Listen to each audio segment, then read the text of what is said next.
I was 28. I had been trying to chase my dreams of being an author by writing for a popular newspaper, but things didn't work out. I had just returned home to help my aging parents on the family farm. It wasn't exactly what I had planned for myself after leaving home years ago, but they were getting older, and managing the place on their own was becoming more of a burden. The farm was quiet and isolated, surrounded by vast fields of corn that stretched out for miles in every direction. The nearest neighbor lived about a 10-minute walk away, a small farm run by an older woman who had been living there ever since her husband passed away a few years back. Life was slow out there, and I didn't mind that. At that point in my life, slow was exactly what I wanted. Things were pretty normal for a week or two. I was starting to get used to the routine of managing the farm, and the slower pace of life was really beneficial to me. I had a ton of free time on my hands to think and write, which was how I spent most nights. I'm not sure what it is, but I'm most productive and creative at night, so I took advantage of that. I'd get the farm stuff out of the way well before the sun went down, and then sit at my computer until I couldn't keep my eyes open anymore. I had opted to stay in the tiny bedroom on the 3rd floor so that I wouldn't bother my parents with the strange sleep habits. I liked it up there.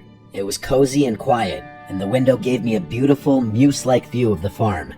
But after about another week, I started noticing something odd.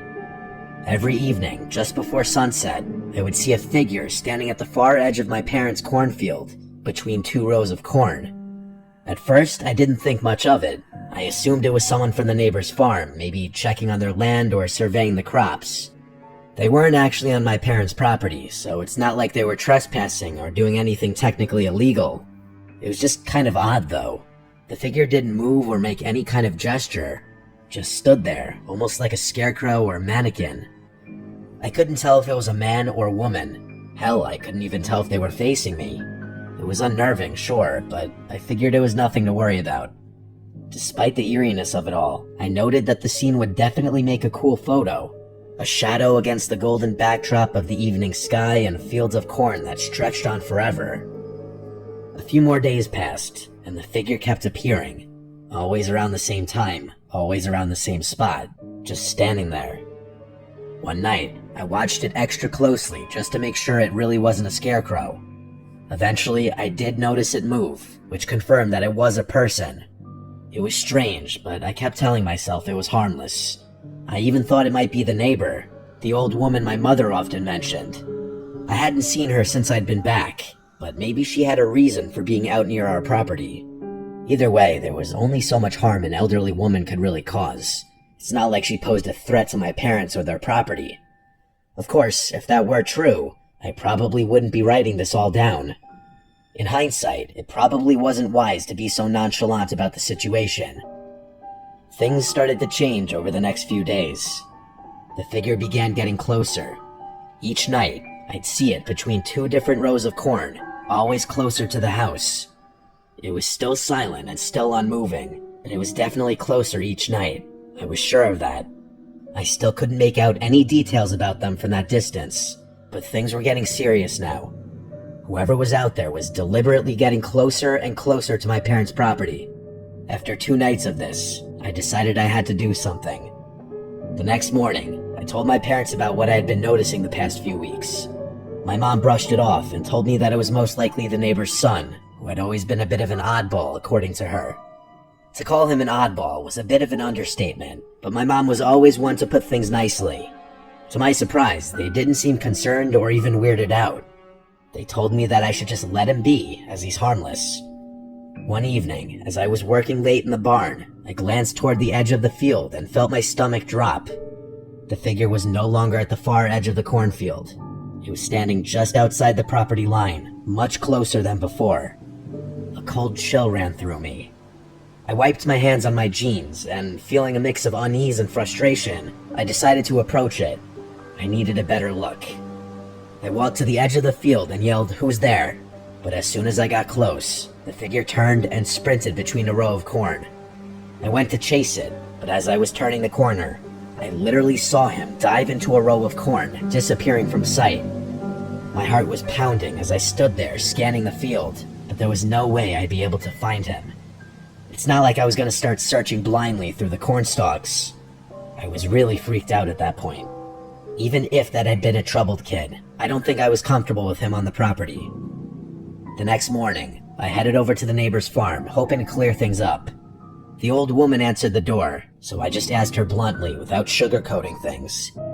She seemed really confused when I told her about what was happening. She shook her head slowly and told me she hadn't been outside after dark for weeks because of her health.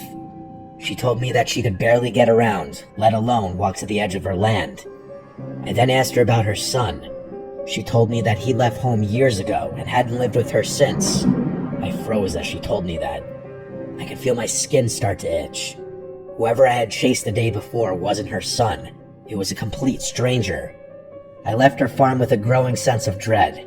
Whoever or whatever was lurking near the cornfield wasn't from her place. I immediately told my parents about what she told me, and they grew concerned. My mom suggested calling the police, but my dad insisted that would be a waste of time since they hadn't actually done anything illegal. My dad instructed me to stay awake and wake him up should that person come back, which I agreed to. For the next few days, nothing happened.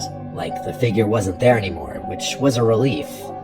Maybe they had noticed me confronting my neighbor, or maybe they had simply decided not to return after being chased. Either way, I was relieved. Later that week, I was out in the barn finishing up some chores when everything went dark. When I say dark, I mean it. The entire farm was suddenly plunged into darkness, and the power cut out without warning. All the lights inside and outside the house flickered off. I never carried my phone on me in the barn, so I was truly blind. My heart started racing. I had a feeling I knew what had caused the outage. I fumbled in the dark for the flashlight I knew was nearby somewhere. After finding it, I sprinted out of the barn and toward the house before stopping in my tracks. I wanted to run inside, but knew that would be the cowardly thing to do. I was about to run around the house to check the breaker main when I heard it. There was a faint rustling sound coming from the cornfield. The realization hit me. That person was on my property, within mere feet of me. I turned and swept the beam of flashlight across the field, trying to be as quiet as possible.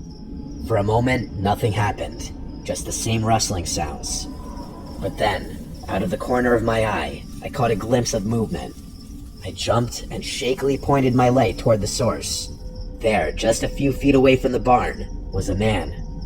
I could see that now. It was a man with a few patches of hair on an otherwise bald head. He was wearing overalls and staring directly at me with this menacing look. I glanced down at his hands. He was holding a rusty garden trowel. Fear took over me and I ran. To my horror, I heard him begin to chase after me. I sprinted into the cornfield, hoping to lose him in there. I turned to see him in full pursuit, running as fast as he could. I turned a corner, and before he could see, I full-on dove into a row of corn. I sat there with my heart racing, trying to cover the sound of my breathing. A few seconds passed before I saw that guy run past me. It was the most terrifying moment of my life. I wanted to make a dash for my phone and call the police, but I was too afraid. I sat there silently for a few minutes, contemplating the situation and my life.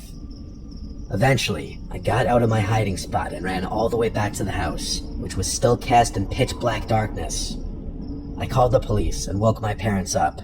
The police searched the property and found nothing. They did, however, find the source of the outage. Someone had dumped a bucket of water on our breaker main, which tripped the whole thing. The next day, I helped my parents install some added security measures, and even went as far as to tell the neighbor to be careful. I was only on the farm for another month, but nothing happened in that time frame. It killed me to leave my parents alone on the farm with some psycho lurking about, but I had to move on with my life. They hired a farmhand to deal with the chores, so I wasn't really needed anymore. This was by far the most bizarre and unsettling experience I've ever been through. It's something I still think about a lot.